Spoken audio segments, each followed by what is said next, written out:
હાલના સમયમાં લોકો માટે હવે સોનું અને ચાંદી સ્વપ્ન સમાન બની ગયા છે. સોના અને ચાંદીના સતત વધતા ભાવે લોકોની આશાઓ પર પાણી ફેરવી નાખ્યું છે. સોનાની ખરીદી હવે મધ્યમ વર્ગ માટે અશક્ય બની ગઈ છે.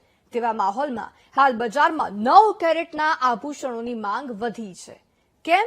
આવો જાણીએ.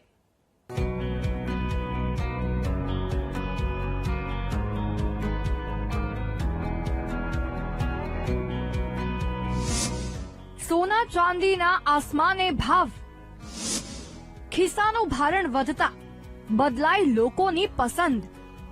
સોનાના ભાવમાં દિવસે ને દિવસે નવો કીર્તિમાન સ્થાપિત થઈ રહ્યો છે. સોનાના ભાવના વધારાને કારણે પ્રસંગ માટે ખરીદી કરતા ગ્રાહકોના ખિસ્સા પર ભારણ આવી રહ્યું છે. ત્યારે લોકોએ હવે નવો રસ્તો અપનાવ્યો છે. લોકો હવે 9 કેરેટ સોનાની ખરીદી તરફ વળ્યા છે.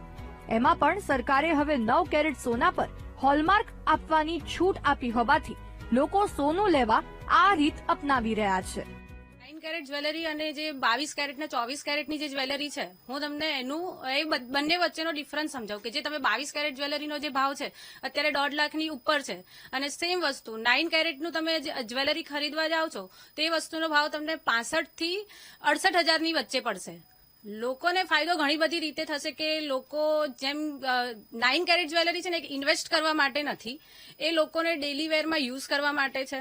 અને 9 કેરેટ જ્વેલરી જે અત્યારના જે યંગસ્ટર છે એમના માટે બહુ અફોર્ડેબલ છે કે એ એમની રીતે એમની પ્રાઇસમાં ખરીદી શકે છે.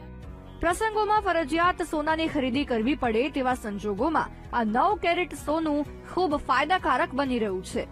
કારણ કે જ્યાં 10 ગ્રામ 22 કેરેટ સોનાના દાગીનાની કિંમત 1.5 લાખ કરતા વધુ છે, તેની સામે 9 કેરેટ સોનાની કિંમત 55 થી 60 હજાર રૂપિયા થાય છે.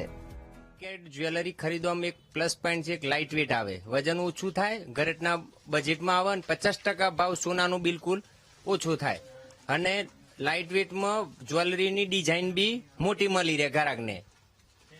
અને બજેટમાં બિલકુલ પેલું દાખલા તરીકે આપણે 22 કેરેટ સોનાનું લઈએ ને તો 1,50,000 થાય, એની જગ્યા સીધું એના અડધા ભાવમાં આપણને પડે અને વસ્તુ એની એટલે ગ્રાહકને 50%નું બિલકુલ 100 ગ્રામ હોય તો 50 ગ્રામના જ પૈસા થાય.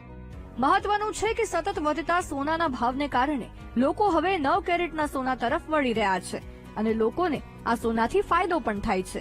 હોલમાર્ક વાળું 9 કેરેટ સોનું હોય છે તો તેને જ્યારે વેચવા જાય તો તેના પણ પૂરતા પૈસા મળી રહ્યા છે. કેમેરામેન અજય પટેલ સાથે સંવાદદાતા શુભમ ભટ્ટ, વીટીવી ન્યૂઝ, અમદાવાદ.